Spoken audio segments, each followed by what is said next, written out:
Tout pour investir, le déchiffrage.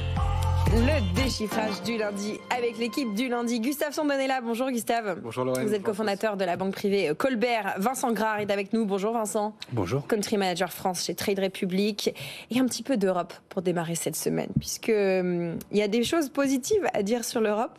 On se remet de Davos, où on peut dire que ça a été une petite séquence d'Europe bashing à Davos. Mais d'abord, nous sommes obligés, sans transition, de parler des actions américaines qui font bien, mais qui font surtout très cher. Racontez-nous ça, Gustave. En général, quel que soit l'actif financier, il y a deux manières d'améliorer le rendement. Soit vous augmentez les revenus, soit vous baissez le prix. Et il se trouve que là, ça fait 6 ans, globalement, et on en parle souvent, que les prix augmentent, au point que les rendements des entreprises américaines commencent à être assez faibles. On aime bien les petits ratios dans les marchés financiers. Il y a l'equity premium ratio qui est sorti, c'est-à-dire en fait... L'equity risk premium ratio, c'est quoi? Et rappelez-nous ce que c'est. L'equity risk premium ratio, si vous voulez, ça compare l'espérance de gain des actions aux obligations 10 ans américaines. Et il se trouve que là, on est en territoire négatif, donc à moins 0,75, et c'est tout simplement la première fois que c'est le cas depuis 2022. Et 2022, c'était la fameuse crise des dot-com, donc la bulle Internet. Donc on voit c'est des petits indicateurs qui font quand même un petit peu peur. Et la seule manière, si vous voulez, de les compenser ou d'inverser cette tendance-là, ça serait effectivement que les rendements continuent à croître, que les marges aussi continuent à croître, alors qu'on est sur des taux de marge qui sont eux aussi historiquement très élevés. Donc il y a peu de marge de manœuvre quand même, et on peut s'en inquiéter. Alors, tu as deux versions de le voir aussi. Tu as le prix des actions qui ont augmenté, mais tu as également le prix, le rendement du taux 10 ans, donc du bon du Trésor américain, qui a lui aussi augmenté. Voilà, comme c'est un ratio, les deux volets de ce ratio ont tous les deux eu un mouvement dans les sens opposés, ce qui fait aussi qu'on est rentré en territoire négatif. Et surtout, on voit que les actions américaines, là, se sont beaucoup rattrapées depuis décembre, en même temps que le taux de 10 ans a augmenté. Donc, je suis assez peu surpris, moi, de ce passage en territoire négatif. Ce que ça me laisse penser, surtout, c'est que les investisseurs se disent... Moi, je veux aller sur ce marché, je veux aller investir dans ces actions technologiques, et ce, à tout prix. Parce qu'au final, si c'est en territoire négatif, ça veut dire que pour avoir le même rendement, tu pourrais aller sur un bon du Trésor, et ça serait sensiblement la même chose. Là, ils préfèrent quand même acheter des actions, donc avec un risque supérieur, et ce, à tout prix. Ouais, moi, j'aurais tendance à dire qu'ils voulaient. On se retrouve dans cette situation maintenant, et notamment les investisseurs institutionnels, qui sont plutôt ceux qui vont regarder ce genre de ratio. Est-ce que vous avez un intérêt à prendre une exposition action quand vous êtes payé 4,75 sur une OAT 10 ans? À mon avis, ça sera une question qui sera dans les comités d'investissement régulièrement évoquée dans les prochaines semaines. Intéressant. Ces actions qui n'ont jamais été aussi chères. Il n'y a pas que vous qui le dites, Gustave. On en parlait vendredi aussi. Jamie Dimon estimait qu'il y avait à peu près 15% de trop cher dans ces actions américaines en ce moment. Bon, on va revenir en Europe, mais on va quand même parler un peu des États-Unis parce que Vincent, ce matin, vous venez avec une note d'espoir pour nous dire que l'Europe est toujours dans la course. Vous avez fait vos petits calculs. Si on enlève Nvidia, qui n'est pas très en forme d'ailleurs ce matin, enfin on verra ça à l'ouverture des marchés, mais qui risque de ne pas être très en forme pour une raison qu'on évoquera un peu plus tard dans l'émission. Si on enlève Nvidia, eh bien l'Europe fait la même performance que les S&P depuis 2022. Expliquez-nous ça. Alors, j'ai pas été surpris de l'Europe bashing au sommet de Davos, mais ça m'a un petit peu titillé, donc j'ai un petit peu creusé et j'ai trouvé ce graphique en effet qui a été fait par UBS de mémoire, qui avait recalculé la performance du S&P 500 en retirant Nvidia, donc on pourrait potentiellement l'appeler le S&P 499 dans ce cas-là, à l'indice européen MSCI EMU pour European Market Union. Et donc on se rend compte au final que sans Nvidia, la performance de ces deux indices, S&P 499, MSCI EMU, est sensiblement identique depuis 2022. Donc ça nous fait dire deux choses. La première, c'est que le marché américain, au final, la surperformance du marché américain par rapport au marché européen est sensiblement, voire en grande majorité, tirée par Nvidia dans ce cas-ci. Et l'autre volet, si on se place du côté européen, c'est de dire, mais au final, notre marché n'est pas si mauvais que ça. Malgré tout ce qu'on peut dire dans les sommets, malgré tout ce que nos politiques peuvent en dire et ce qu'on peut voir aussi sur les présidents de banques centrales, le marché n'est pas si mauvais que ça. Donc, si je suis investisseur actuellement, je me méfierais potentiellement du risque de concentration qu'on peut avoir aux États-Unis par rapport à ces chiffres-là. Et j'irai aussi, du coup, regarder le marché européen. Note d'espoir, on regarde le marché européen. Vous n'étiez pas à Davos, Gustave, mais vous avez suivi de près ce qu'on peut effectivement appeler cette Europe bashing qui a été un des thèmes majeurs de Davos. L'ambiance n'est pas très inspirante, mais bon, tout n'est pas perdu, notamment si je peux vous donner une note d'espoir, chers auditeurs, auditrices, c'est que l'Europe reste leader sur les sujets environnementaux avec 50% d'électricité issue de sources renouvelables et une main-d'œuvre qualifiée. Ça, c'est quand même deux choses qui nous rendent optimistes. Main-d'œuvre, peut-être ce qui nous permet de nous intéresser à la génération la plus jeune, la Gen Z, la génération Z, les gens qui ont actuellement entre 18 et 25 ans, qui nous suivent aussi peut-être et qu'on salue si c'est le cas.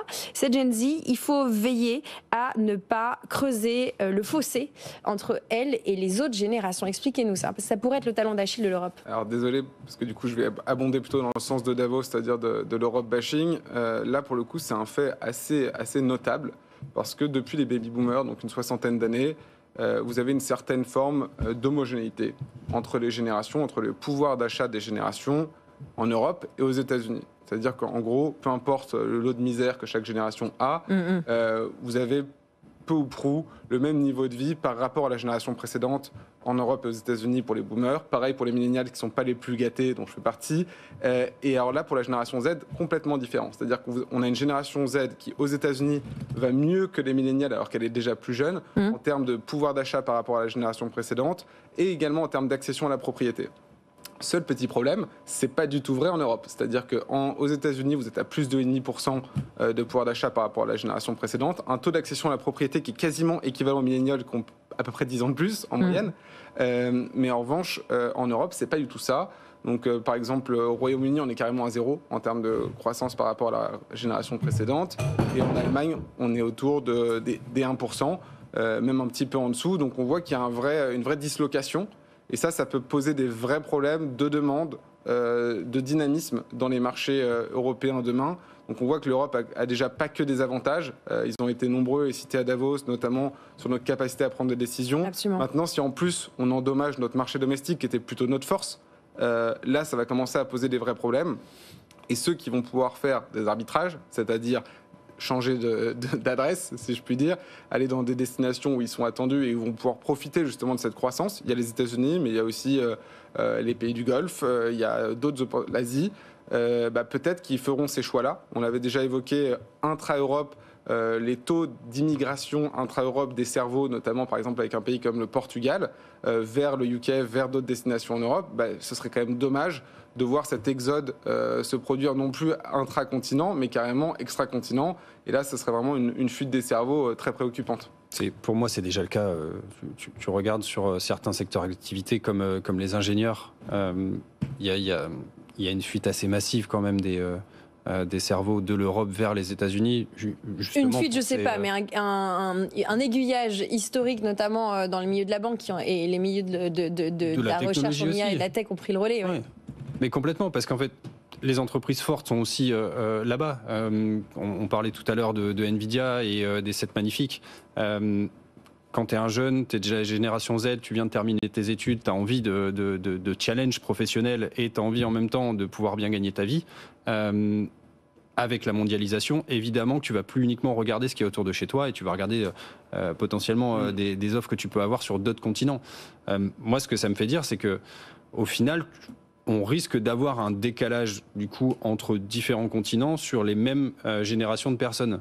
Donc dans 40 ans, on pourrait se retrouver avec une génération Z qui sera plus pauvre qu'une génération Z qui a vécu aux États-Unis ou qui a vécu dans d'autres régions de la planète. Ce découplage entre l'Amérique d'un côté et l'Europe de l'autre, cette fracture atlantique en fait que vous identifiez déjà, en tout cas que l'OCDE même identifie déjà entre la génération Z américaine et la génération Z européenne. Un petit mot d'ailleurs puisqu'on parle de déménagement.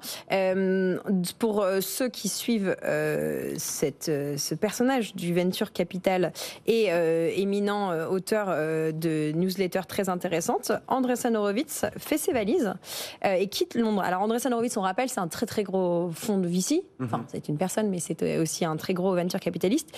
Il avait ouvert un bureau à Londres pour suivre ce qui se passait côté crypto, de ce côté-ci de l'Atlantique. Racontez-nous, Gustave. Ouais, c'est même deux personnes, Marc Andreessen et Ben Horowitz, effectivement, et c'est le plus gros fonds de VC au monde. Il s'était installé récemment, en 2023, au UK, avec notamment comme focus le développement des investissements dans la crypto européenne.